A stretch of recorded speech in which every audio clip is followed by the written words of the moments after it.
tardes. Gracias por estar una vez más en esta programación en español del Canal 17. Durante los últimos días hemos visto las pantallas de televisión, los medios informativos en general, con el tema de Egipto. El pueblo egipcio está demandando el fin del gobierno de Hosni Mubarak, que lleva, como todos conocemos, 30 años y más gobernando su país. Con mano dura, dicho sea de paso. Pero es que estas protestas devienen de las de Túnez, que a su vez se han generado protestas en otros países. Para hablar de esta situación política de Egipto, pero también para considerar la situación política de varios gobiernos de esa área del mundo, que son sin duda alguna dictaduras, unas más férreas que otras, hemos invitado a alguien conocido por todos ustedes, mi amigo Daniel Álvarez. Daniel, gracias por estar acá. Pedro, gracias por invitarme. Daniel, vamos a ir primero a Egipto. ¿Cómo tú aprecias la situación de Egipto? Sumamente delicada, mucha incertidumbre. Mubarak, aparentemente, la última noticia que hemos oído, que sigue aferrándose al poder, no quiere soltarlo. Me parece a mí que el presidente de los Estados Unidos ha tomado la postura correcta de insistir de que él tiene que dejar el poder, que tiene que empezar inmediatamente un proceso de transición. Y vienen las alternativas. Si Mubarak se aferra al poder, lo que va a llevar esto es una guerra civil, punto y aparte, no hay otra forma. Y entonces el ejército, que se ha mantenido de cierta manera al margen de este conflicto, de una manera sabia, va a tener que intervenir una fuerza mayor y no sabemos en qué dirección se puede desplegar todo esto. Segundo, una población que hasta este momento no ha demostrado ningún rasgo de ser inspirada por un movimiento radical islámico. Ni responder a un líder en particular. Correcto, ni responder a un líder particular. Puede entonces buscar en un liderazgo islámico radical el tipo de aliento y apoyo que necesita para luchar en este tipo de conflicto protractado. Así que el peor escenario de todo es que Mubarak no entienda que ya el día de él llegó y tiene que irse del país, o tiene que empezar el proceso inmediatamente de un gobierno transicional que incluya su renuncia y, yo diría, la salida del país. Yo creo que la presencia de Mubarak en Egipto en este momento es insostenible.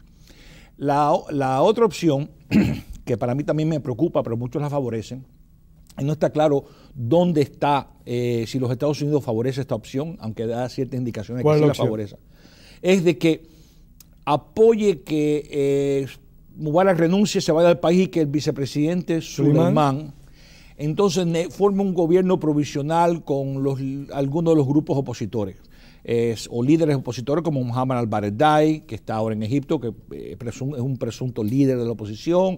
Es un hombre con mucho prestigio, hay que recordar que ese hombre representó la dirección de la Comisión de Energía Eléctrica Atómica Internacional. Pero no tiene, mira Pedro, vamos a hablar claro, no tiene bases en Egipto. Y si tú no tienes una base política, al principio, si tú estás en este tipo de revolución democrática, que es lo que está pasando, no es antiislámica, ellos son musulmanes, pero esto no es un problema religioso, es un problema político, ¿no?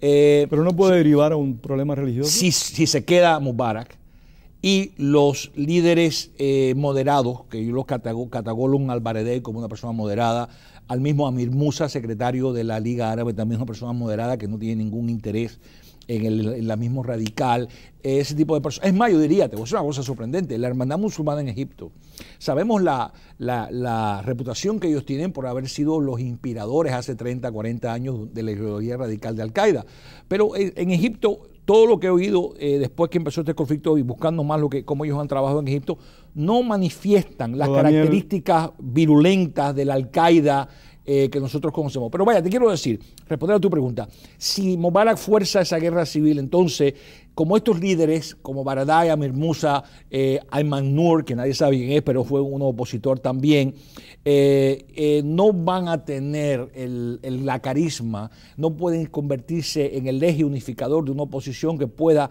contrarrestar las fuerzas de Mubarak si decide mantenerse en el poder. Así que el ejército tendría que tomar partida aquí y no sabemos en qué dirección se va a poder. Pero hay otra opción, perdóname, es otra opción que es importante. La tercera opción es la que yo favorezco, y déjame decírtela ahí, entonces hazme la pregunta. Es esta, que Mubarak disuelva el Parlamento, un Parlamento nombrado y comprado por él, Pero está en ese este parlamento, momento. perdóname, y esas son las cosas que te quería comentar. En ese parlamento hay 88 miembros de los hermanos musulmanes. Correcto, pero sí. Así que no es tan comprado por él cuando la quinta parte del parlamento es de un grupo radical. Ya antes sí, perdón. No, eso ha cambiado, solamente en este momento tienen un miembro. Porque antes tenían más, pero ya no, solamente queda un miembro en el Parlamento. Pero perdóname, ese miembro del Parlamento al que tú dices que hace referencia, ellos tienen 88 miembros, lo que sucede es que no pueden estar como hermandad musulmana. De acuerdo. Ellos tienen que estar representando independientemente. Pero espérate, pero el problema es el siguiente, que ellos tienen el apoyo de 20% de la población, eso es lo que sacan cuando hacen encuestas y cuando van a elecciones, solamente sacan el 20% del voto. Lo que te quiero decir, que la retórica de ellos, por lo menos la retórica, no ha sido una retórica dentro de Egipto de radicalismo islámico como Al-Qaeda. Sabemos que Al-Qaeda nace en la hermandad musulmana, pero lo que te quería decir era lo siguiente, de que Mubarak quedándose ahí crea ese conflicto que entonces puede radicalizar aún a los miembros moderados de la hermandad musulmana que están operando como miembros de hermandad, que bueno, no pueden hacerlo porque está proscrita la hermandad musulmana, está prohibida como desde el tiempo de institución, Nasser. pero sin embargo sus militantes no tienen problemas. Sí, pero O sea, no, es que no son monolíticos. No son monolíticos. Estamos hablando de un grupo muy diverso dentro de Egipto que no podemos prematuramente prejuzgarlo. Lo que te quiero yo no decir. lo estoy prejuzgando. Yo lo que simple y llanamente estoy mirando que ese es un grupo que recientemente declaró de que ningún cristiano y que ninguna mujer podía aspirar a la presidencia de la República. Sí. O sea, es un grupo que en mi opinión puede estar teniendo una actuación oportunista. Muy de acuerdo contigo, pero ahí voy. Pero déjeme terminar la idea. Para muchos de nosotros, y yo soy el primero, que califico el régimen de Mubarak como una dictadura, pero son dictaduras realmente muy complejas y con colores muy variados, porque hay medios de oposición que le hacen oposición real a Mubarak, hay en el Parlamento opositores a Mubarak, hay una prensa que critica en cierta medida a Mubarak. O sea, son dictaduras que no tienen nada parecido a, por ejemplo, una dictadura como la cubana. Sí, pero mira, lo que te quería decir era que la razón que no estoy favoreciendo que se forme un gobierno provisional, porque lo que falta aquí de ese proceso, que nadie lo quiere mencionar, es que no hay bases constitucionales firmes que garantice que el país va de una transición a una democracia. Eso no se puede garantizar en ningún lugar. De acuerdo, no, pero te voy a decir lo que sí puedes hacer. Si tú disuelves el Parlamento, Mubarak como su último acto como presidente, que el único en la Constitución que tienen ellos, el único que puede disolver el Parlamento y llamar elecciones es el presidente. El presidente lo que hace es su último acto de, yo diría, de deuda que le está pagando a Egipto, es decir, vamos a disolver el Parlamento, toda esa gente son pagados, incluyendo esa gente que tú estás diciendo de la hermana musulmana. Hay que disolverlo. Hay que empezar. Ahora, en 60 días, dice la Constitución, se llaman nuevas elecciones. Se elige un nuevo Parlamento. Una vez que ese Parlamento está sentado, el presidente de la Cámara, por el proceso constitucional, si el presidente renuncia, se convierte en el presidente actuante. Y entonces se llaman a las elecciones en septiembre, como están programadas, y entonces tú empiezas el proceso de revisar la Constitución. Esa sería la salida ideal. Y eliminar las cláusulas de la Constitución que llevaron a Mubarak, es decir, Mubarak las introduce en el 81 para llegar a ese poder. Para mantenerse 30 años del gobierno. De acuerdo, pero si no hay esa reforma constitucional, ¿qué va a pasar? Pero mira, un arreglo entre un gobierno, unos líderes, la eliminación de unos cuantos líderes, se queda un hombre fuerte, ¿y qué tenemos aquí? Mubarak parte número 2. Pero ese para mí sería esa es la imagen de Sulimán. Sulimán es un hombre fuerte. Pero ese es un desastre para Egipto. Por Pero eso. lo que queremos cambiar es lo que había antes, el status quo antes, Pedro, hay que cambiarlo. Un arreglo con los militares sería de facto que una junta militar respaldando a un hombre fuerte, como lo está haciendo en este momento el ejército con Mubarak. Por eso digo, esto es un tiempo delicado. Si las reformas democráticas van a tomar efecto en Egipto, hay que empezar tomando en serio un proceso constitucional y seguirlo al pie de la letra y entonces empezar el proceso de reformar pero está la clase política, con un gobierno interino. Esa es tu intención, tu propósito, tu proyecto, tu idea. Pero eso forma parte de los sueños que nos hacemos todos nosotros para lograr una sociedad mejor en cualquier lugar del mundo. Sí. Pero está... Es que no hay Estado de Derecho. Sin Constitución no hay Estado de Derecho. Allá vamos. Entonces ese vacío lo llenan ¿quiénes? Los dictadores, las juntas militares. Eso no queremos. Permíteme la pregunta. ¿Está la sociedad egipcia, y particularmente sus dirigentes, que por lo que tú has dicho hay un gran vacío de dirección, preparada para poder sobrellevar 7 meses de un gobierno provisional? ¿Está preparada para convocar en un clima de concordia, entendimiento, esa constituyente a la que tú haces referencia? Bueno, la sabiduría convencional diría que no, que la gente quiere resultados inmediatamente. Pero el problema está que en este momento están en la plaza de Tahrir. Tú no puedes sacrificar, es más, pero ya está saliendo de Egipto la interrogante. Espérate un segundo, salimos de Mubarak, pero ¿para dónde nos vamos a meter? Entonces, ¿qué pasa? Ya ellos se han dado cuenta, en un momento ya de pausa, de reflexión, después de 11 días, 12, 13 días de revuelta, de que ellos tienen que pensar que cómo garantizar una transición segura y verdadera a una democracia, que es la aspiración de todos ellos. Pero todos sabemos que si tú dejas el proceso político en manos de un gobierno interino, una junta militar, un triunvirato o lo que sea, como le quieras llamar, ¿qué pasa? Esos políticos, ¿qué tienen para trabajar? ¿Qué ley tienen para trabajar? Pero si miramos una constitución y un parlamento que totalmente corrupto. Y el problema es que hay que limpiar borrón, ¿cómo es? Y cuenta nueva. Daniel, esa es tu voluntad. Yo estoy conversando con un analista, con un conocedor del tema, que no me da su voluntad, sino la lectura que hace de la realidad. Si tú miras la sociedad egipcia, que te insisto en esa pregunta, miras la clase dirigente egipcia, ¿está Egipto preparado para esa cosa tan especial e ideal que tú estás proponiendo? Ok, si miras desde el punto de vista constitucional, obviamente 30 años de un dictador, o Irak, o de otros dictadores, Anwar dictadores. Sadat, Gamal Abdel Nasser, dictadores todos. Pero me parece a mí, con todo el respeto al analista anónimo que me está citando, aludiendo, nosotros subestimamos las sociedades islámicas porque pensamos que son tan atrasadas que ellos no pueden darse cuenta de lo que es democracia y que lo que es dictadura y eso. Obviamente, lo que está pasando en Egipto nos ha dado una lección de que, primero, existen moderados en Egipto, existen personas con un grado de conciencia política sumamente avanzada. Fíjate que ninguna de las cosas que he visto en la pantalla hasta ahora, que yo sepa, tienen que ver con odio a América, vamos a matar a América. Es decir, están demostrando una madurez política sorprendente para personas que han vivido, ¿de qué? Dentro de un sistema totalitario prácticamente yo no por 30 creo. años. Me parece a mí que hay que darle crédito que estas personas sí puedan llegar, no solamente a aspirar, sino a cumplir con aspiraciones por la madurez política que este pueblo está demostrando. Daniel, yo creo que eso que tú estás considerando lo pueden evaluar aquellas personas que miran como lo que está aconteciendo en Egipto, sí, como si fuera un papel al carbón de lo que aconteció en Irán en el año 79. Los años han cambiado y aunque existan corrientes, por eso, aunque existan corrientes extremistas, Egipto siempre ha sido más occidental. Hay que tener presente que su rey era pro-occidental. Egipto es una sociedad, en lo que cabe en el mundo islámico, laica. No es el corte, se parece más Egipto a la Irak de Saddam Hussein, que lo que nunca se pareció al Irán del Shah de Persia. Sí, pero mira, a mí lo que me preocupa, no, yo diría que Egipto es, perdóname, me parece a mí, no es radical islámico, pero el islamismo es fuerte en Egipto. Eso no fortísimo, fortísimo. Sin embargo, el Shah quería crear en Irán en una sociedad secular. Pero la base de la sociedad no lo quería y lo demostró cuando regresó Ali Khomeini. Sí, Ayatollah Khomeini. Pero mira, hay diferencias enormes entre Irán y Egipto y obviamente tú estás de acuerdo conmigo.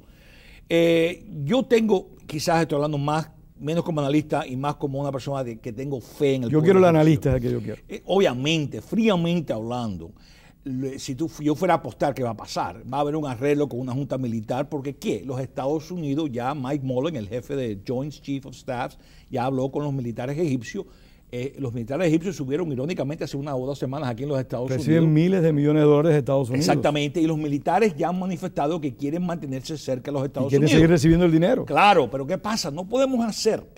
Mira, yo tengo que insistir en el ideal porque veo el peligro que nuestro país corre si se atreve a negociar con el diablo otra vez.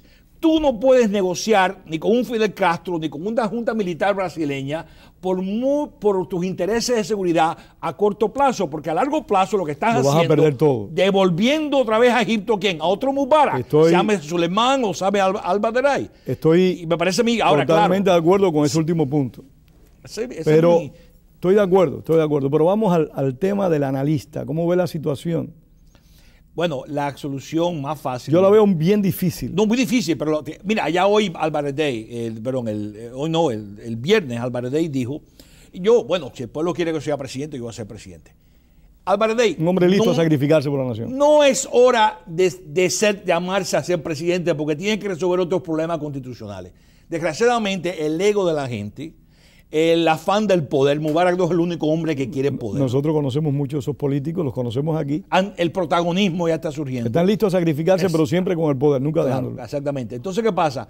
Suleimán me parece a mí que le está vendiendo a esta gente la píldora, y quizás si Obama, y aquí repito, no solamente el ejército es clave, Obama, el presidente Barack Obama, tiene que ser astuto y insistir que este proceso garantice un proceso constitucional. El presidente Obama se va por el camino más fácil, que es negociar con la Junta Militar y que la Junta Militar crea un gobierno de, no sé, reconciliación, gobierno interino, como quiera llamarle, sin atender a los problemas más profundos, que es la estabilidad constitucional que garantizaría una transición a la democracia. Obama, entonces, aunque resuelve el problema a corto plazo, lo complica a largo plazo, y para mí desastroso para los Estados Unidos. El presidente Obama fue enfático el pasado viernes en decir que era el momento ya de que Egipto iniciara una transición. Pero no fue claro, nadie ha dado específico. Bueno, pero es que yo te estoy dando específico. Cosas más precisas dichas por un presidente es entrometerse abiertamente en los asuntos internos de otro país. Sí, pero se lo puede decir en privado a todos. Bueno, es que tú no sabes si se lo ha dicho o no. Bueno, sí, tú no sabes si se lo ha dicho o no. Sí.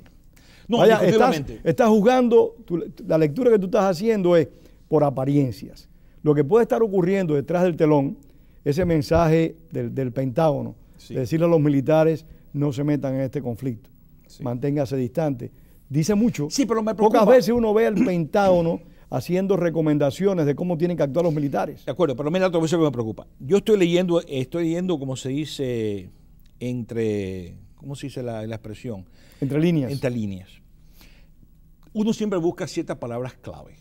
Lo que he oído del presidente Obama, que me parece a mí ha sido totalmente vertical y claro, no ha sido confuso para nada. Ha actuado con mucha claridad y mucha precisión. Mucha claridad, muy decisivo. Me parece a mí que eso es muy bueno para el presidente y para los Estados Unidos. Pero hay ciertas palabras que no se han filtrado todavía por la prensa, quizás, como tú dices, quizás yo espero que estén ocurriendo detrás de bastidores, que le estén diciendo al presidente, tienes que proteger también esos aspectos constitucionales. Me preocupa que ya el presidente y la secretaria de Estado, las palabras que están usando, la retórica es, vamos a una solución inmediata, cuando no hay soluciones inmediatas. Es decir, un gobierno interino tiene que estar claro que es interino. Suleimán tiene que entender de que no va a perdurar en esa posición, que es decir, crear un gobierno interino no significa un primer paso de Suleimán para ascender a la presidencia.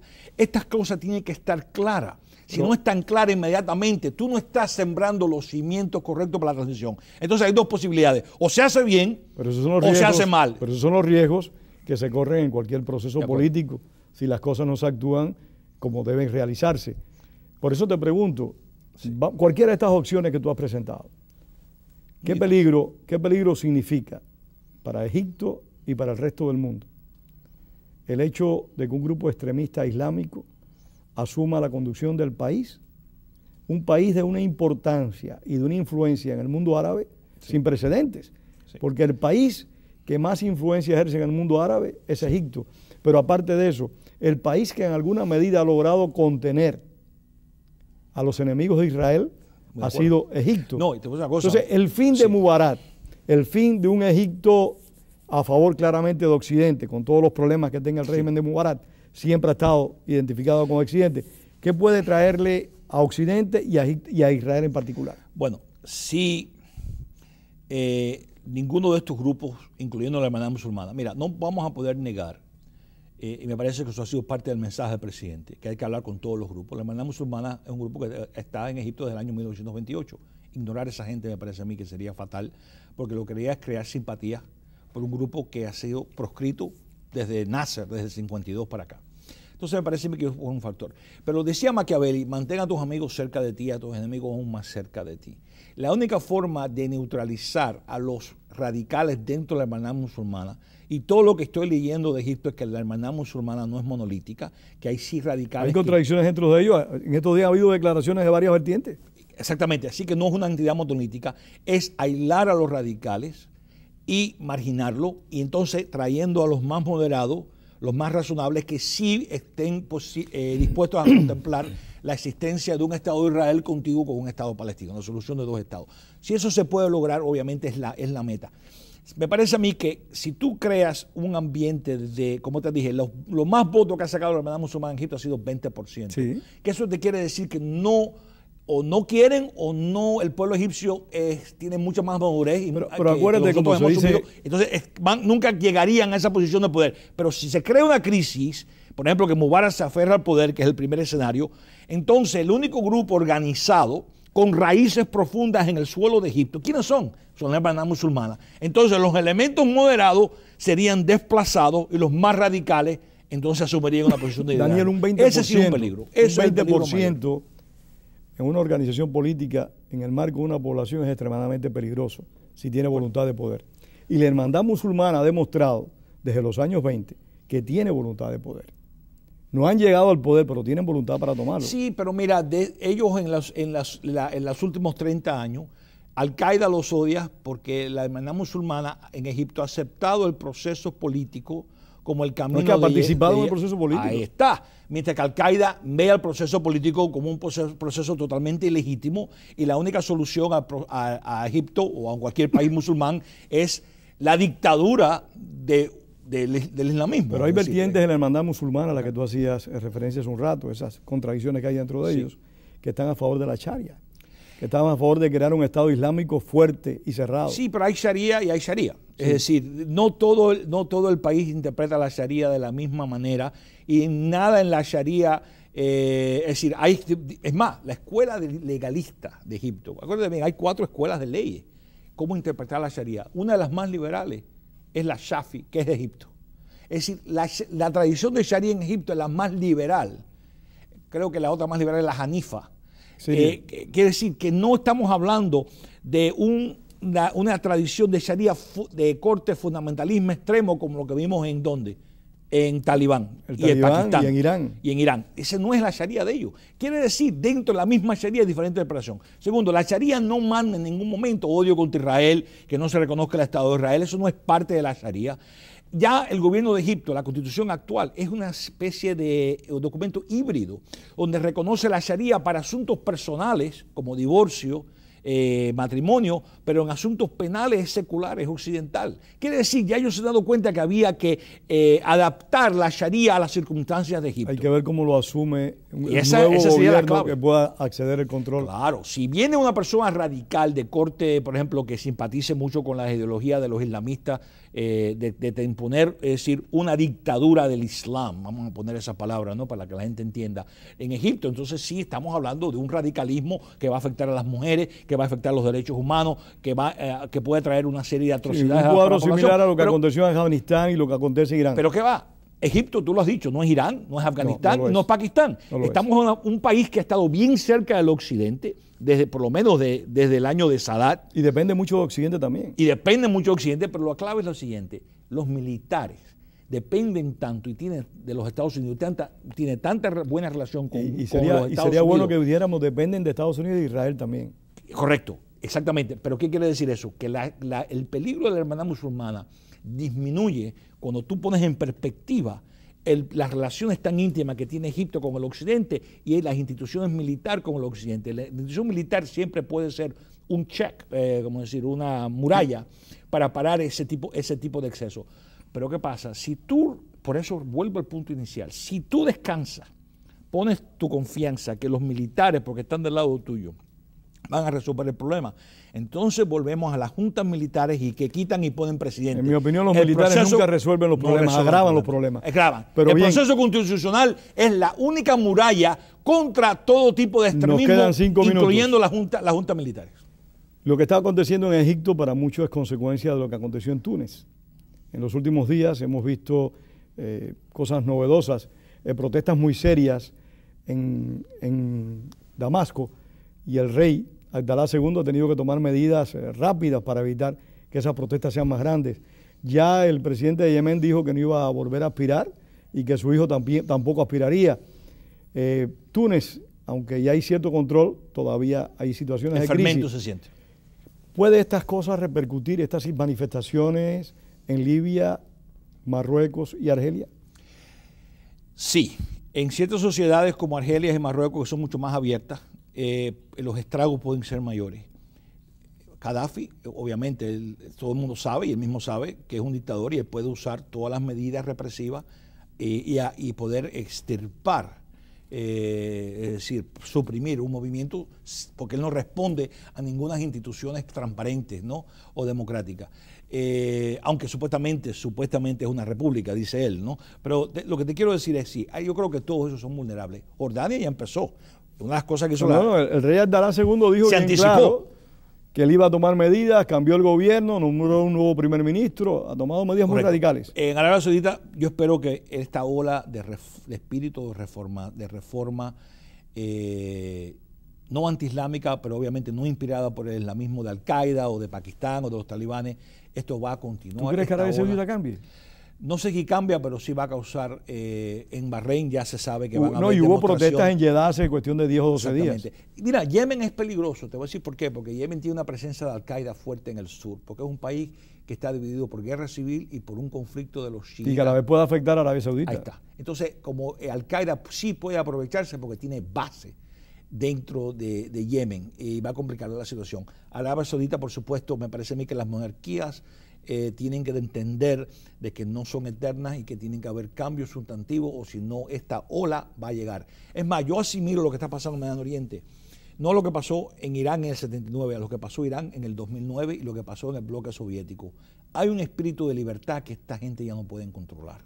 El Internet, la globalización, Twitter, Facebook.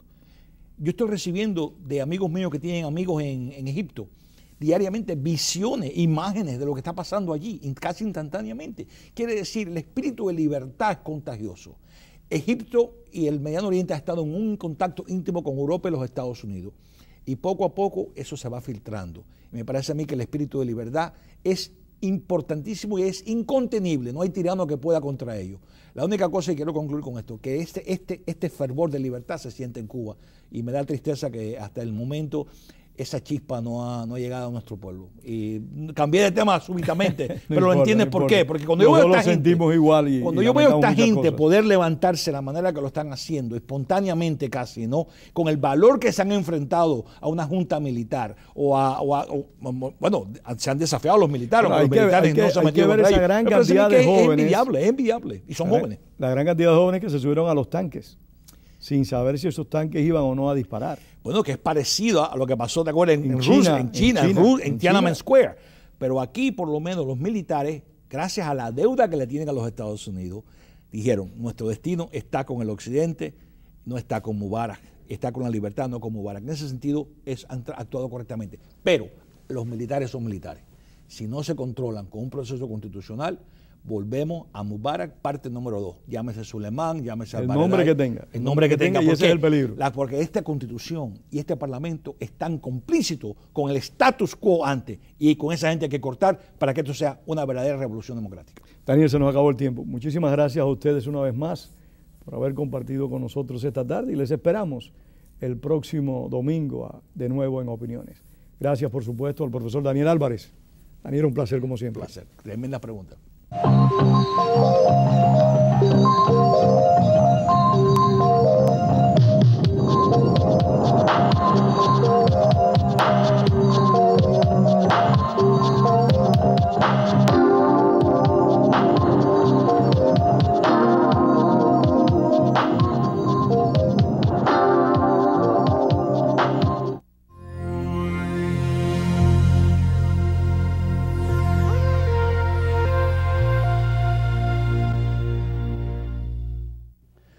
Quisiera tomarles un minuto de su tiempo para compartir con ustedes la necesidad que tiene este bloque en español y en total nuestro canal 17, debido a recortes en el presupuesto. Eso nos ha llevado a tomar medidas un poco severas para poder mantener este bloque. Y la única manera que podemos cambiar esto es con su participación, no solamente como televidente, sino con su participación económica. Este es su canal 17, que día tras día lleva una programación familiar en la cual usted no tiene ni que preocuparse de lo que ven sus hijos. Una programación de alta calidad necesita de usted en estos momentos. ¿Y cómo usted puede ayudar?